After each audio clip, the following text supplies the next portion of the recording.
Salut les Tokiwantiens, aujourd'hui on va faire un nouveau test de quoi? Eh ben d'un vidéoprojecteur, eh ouais. Le voici le vidéoprojecteur, et oui ce magnifique carton qui est Yaber.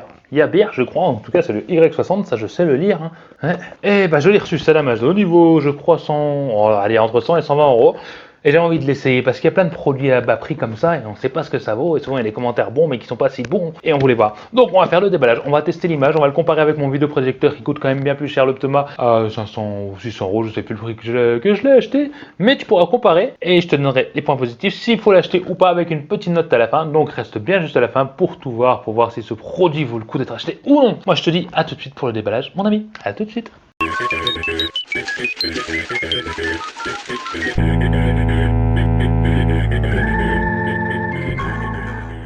Bon allez, on va essayer de déballer ça. Comme tu vois, le carton est gros, donc j'ai dû reculer la caméra pour essayer de voir tout ça en gros. Hein. Je suis debout à côté.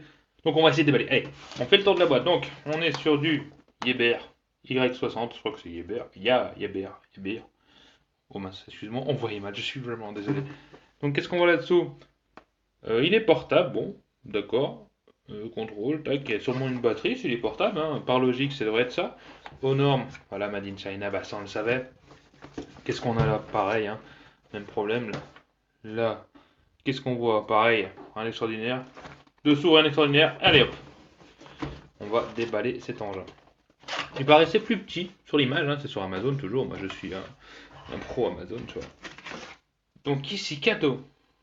Ouais, vous êtes des chanceux clients. C'est notre 20e anniversaire. Pour l'occasion, nous vous proposons 3 sortes de cadeaux. Waouh! Dis donc! Et je suis sûr qu'on doit mettre un super papy pour avoir ce gâteau, parce qu'il n'en reste pas beaucoup. Enfin bref, ça, c'est un attrape-nigo, malgré tout. Méfiez-vous, les amis. Je suis sûr qu'ils demandent des avis pour ça. Tac, alors. Bon, bah, ça, c'est leur carte garantie, soi-disant, on s'en fout.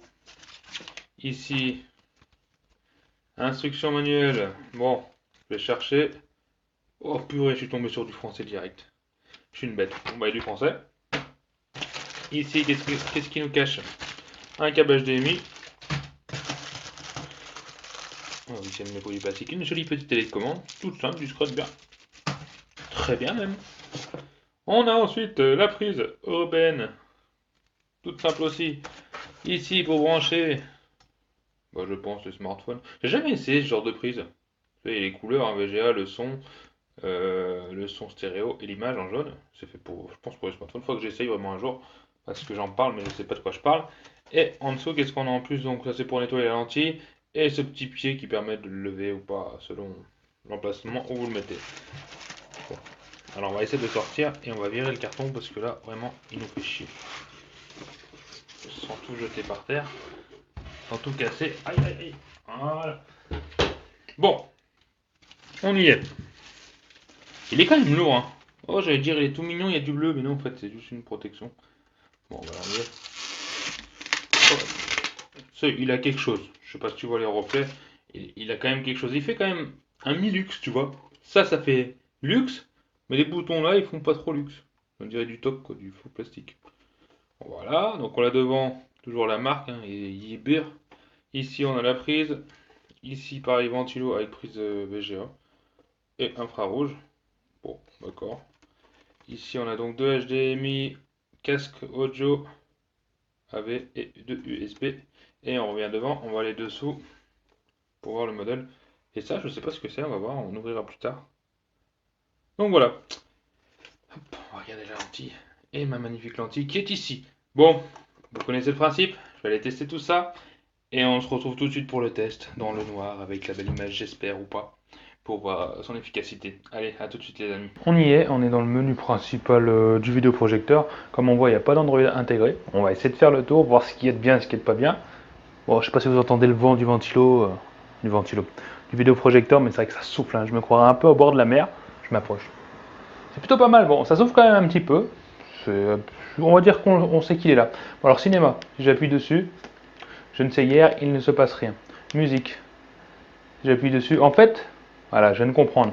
On vient de démarrer dans le menu USB. En fait, il n'y a pas de menu. Ça, c'est pour l'USB. C'est-à-dire qu'il faut brancher ta prise USB. Là, tu vas dans le cinéma, tu vas voir les vidéos, les musiques, les photos. D'ailleurs, ça déconne à mort, ça m'énerve. Voilà, donc en fait, il n'y a pas de pré-menu intégré. On va aller, donc tu as les sources, voilà on est sur USB. AV, bon je sais pas ce que c'est notre les prises standard. Qu'on branchait derrière le petit truc jaune que j'ai vu que j'ai dit que c'était pour smartphone, mais c'est pour ça. On a donc HDMI et PC RGB, donc tout ce qu'on avait vu. On retourne sur USB. Voilà. Bon, là c'est vite vu. On va aller dans le menu. Dans le menu, tac. Donc, réglage, je l'ai déjà mis en français, j'adore, je suis bon. Réglage usine, bah ça on va pas le faire. Bleeding, je sais même pas ce que c'est. Bah, d'accord, c'est pour la luminosité. Arrêtez. OSD duration. On va pas le mettre, je sais pas ce que c'est non plus. Mise à jour, bah on va pas le faire. Ensuite, image utilisateur. Alors qu'est-ce que c'est? Voilà, donc on peut régler les contrastes, luminosité, couleur, netteté, etc. C'est vrai qu'il est un petit peu fade de ce que j'ai vu à la base. On va rajouter un tout petit peu de couleur, histoire de faire quelque chose. Merde, je suis en train de m'embrouiller l'esprit. Voilà. Ensuite, température, couleur. Ah bah tu vois. Chaud. Utilisateur, froid. Mais bon, on va laisser comme ça parce que c'est pas... Il y a du réglage, savoir qu'il y en a. Ensuite, le ratio, bon, 16 neuvième, on est bien. Réduction des bruits. On va le laisser aussi comme ça. Je pense qu'on est bien. Ensuite, direction de projecteur. Alors ça, c'est si tu veux le mettre à l'envers. Voilà, si tu le mets à l'envers sur ton plafond ou sur le côté. Bon, voilà, il y a des petits réglages comme ça. On descend un peu. Donc ça, c'est réduire l'affichage.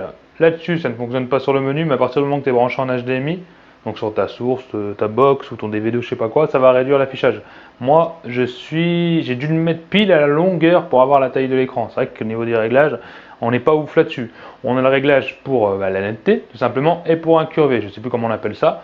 D'ailleurs, je vais te le faire en direct, comme ça tu verras. Voilà, tu vois. On va dire pour mettre plat, si tu l'incurves un peu, ça te permet de le mettre à peu près plat et que ça soit net. Alors, sauf comme tu vois, la netteté, c'est pas non plus ouf là-dessus. Ensuite, qu'est-ce qu'on a? La télécommande, elle me saoule. Mode son standard. Donc, tu peux choisir. Oh, tu peux régler, c'est bien que musique. Et l'avantage d'avoir ces petits réglages, c'est toujours ça. Balance, bon, ça, voilà. Auto volume. Bonne question. Marche. Je sais pas vraiment à quoi ça sert. Je pense que j'en sais rien, j'ai envie de te dire. Et voilà, minute c'est pour l'arrêter au bout d'un certain temps, comme une télé. Si tu veux le regarder 1 heure, tu t'endors tout le temps devant la télé. C'est bien. Bah, il n'y a pas grand chose à voir dessus, ça c'est clair. Ce qu'on va voir, c'est surtout l'image. Moi, je vais vous montrer une vidéo Freeze en Full HD, on va dire, parce que déjà il fait HD, pas Full HD lui, mais bon, c'est une vidéo de source Full HD. Donc de ce vidéoprojecteur là, et en même temps celle de mon vidéoprojecteur à moi qui coûte quand même bien plus cher, à avoir 400 € de plus, pour pouvoir comparer si ça vaut le coup ou pas, et on se retrouve tout de suite. Voilà le test lancé, donc à gauche notre vidéoprojecteur en test et à droite le mien. Donc on voit clairement déjà au niveau des couleurs, tu me dirais il y a peut-être des réglages à faire. Là on voit pas trop au niveau de la qualité de l'image. Voilà. Mais par la suite tu vas voir. Donc là bizarrement quand j'ai regardé comme ça, en tout cas sur le montage, je me suis dit qu'à gauche c'était pas si mal que ça. Mais tu vas voir au niveau des détails, ça a changé beaucoup, surtout pour la prochaine image. Heureusement que ça change tout le temps parce que c'est toujours la même. Voilà, là tu regardes le sable en bas. À gauche par exemple il est trouble. À droite tu vois que c'est clairement plus net, plus clair. Il y a quand même une grosse différence de qualité. Même pour les arbres, hein, là tu vas regarder clairement ici. Regarde les étoiles, les arbres, il y a des gros traits noirs. Ici on voit du détail à droite. Pour l'eau, moi en tout cas là je ne vois pas grand chose à part quoi. C'est toujours plus net à droite, on est d'accord. Hein. Pareil pour les arbres en bas à gauche, tu les vois, ils sont trop bizarres. Là, bizarrement, c'est pas trop mal. Le lézard, bah tu vois, toujours la même façon, les couleurs. Bon, ça change tellement vite que j'arrive pas à vous suivre et à vous dire en même temps. Pareil, là, c'est pas trop mal, mais on sent les bâtiments, tu vois la netteté, les fenêtres, etc. C'est là où tu vois vraiment les différences. Quand tu regardes bien les fenêtres, c'est du bâclé, là, à gauche, pareil. On dirait du gribouillage comparé à sud-droite.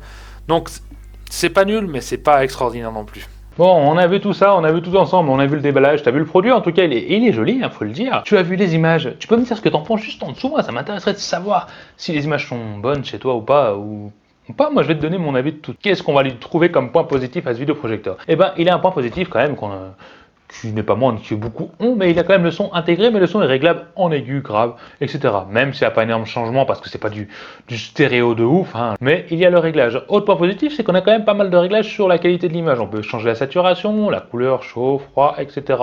La netteté, bon, tu l'as vu de toute façon dans les menus. Ça, c'est quand même pas mal. C'est un petit point plus. Un petit point plus.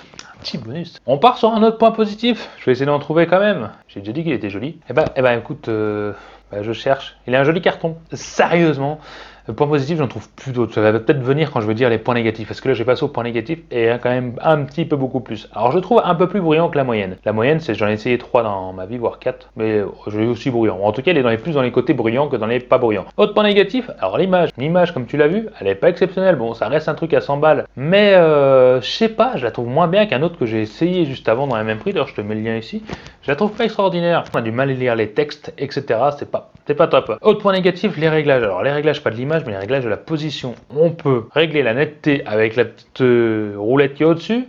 On peut régler le trapèze, donc si l'image est incurvée, avec la petite roulette qui est dessus, ce qui est un peu chiant. Certains vont peut-être préférer que le numérique, mais moi, je trouve ça un peu chiant. Quoi qu'il arrive, c'est réglable. Par contre, à partir du moment où tu le mets de côté, c'est-à-dire que tu vas le placer à gauche et que tu veux éclairer plus à droite, là, tu n'as pas de réglage, ni numérique, ni que dalle. C'est-à-dire que ton image sera trouble d'un côté et ça fera une tête bizarre. Donc c'est un gros point négatif là-dessus. Les réglages sont vraiment limités pour l'affichage. Il faut vraiment être en face de ton mur ou ton écran pour bien faire. Autre point négatif, ah oui. La télécommande, je sais pas si c'est la mienne, mais elle est pas très sensible, quoi. C'est chiant. Des fois ça marche, des fois ça marche pas. On dirait qu'il a un problème de réception, quoi. Bizarre. Le dernier point négatif qui pour moi ne devrait même pas exister sur ces vidéoprojecteurs chinois, c'est qu'il n'y ait pas d'Android intégré ou de pseudo d'Android ou quelque chose qui ait Netflix dedans ou qu'on puisse installer des applications, un minimum quoi. Là non, leur truc c'est voilà. Mais là ils auraient pu mettre un Android ou un truc dans le genre. Surtout vu la qualité d'image. On va le noter, j'ai dit quand même pas mal de points positifs, pas mal de points positifs, je l'ai quand même bien taillé, tu vois, je l'ai cassé. Et la note, moi je lui mets un 5. Je lui mets un 5 parce qu'il est quand même pas cher. Entre 100 et 120 euros, on va pas lui demander la lune, mais on va lui demander quand même d'avoir une meilleure image parce que je suis sûr, ou presque, à toi de me dire d'ailleurs si tu en as testé d'autres moins chers, 70 euros, 50 euros, il y en a quand même pas mal sur le net. Je suis sûr que l'image est pareille, donc il est quand même cher pour sa qualité. On lui met un 5 parce qu'il n'est pas pourri, mais il n'est pas excellent. Je ne te conseille pas de l'acheter, en tout cas, parce que c'est pas l'affaire du siècle pour moi. Si tu le veux quand même, t'as le lien en dessous. J'espère que cette vidéo t'a plu. Aime cette vidéo, partage et abonne-toi avec la petite cloche de notification qui est là pour te donner des alertes si j'ai une nouvelle vidéo qui va sortir pour que tu sois le premier à la voir et que tu sois un VIP des trucs qui vont te tirer. C'était un plaisir de vous présenter ce vidéoprojecteur. Moi, je vous dis à la semaine prochaine pour le nouveau test. À bientôt. Bye.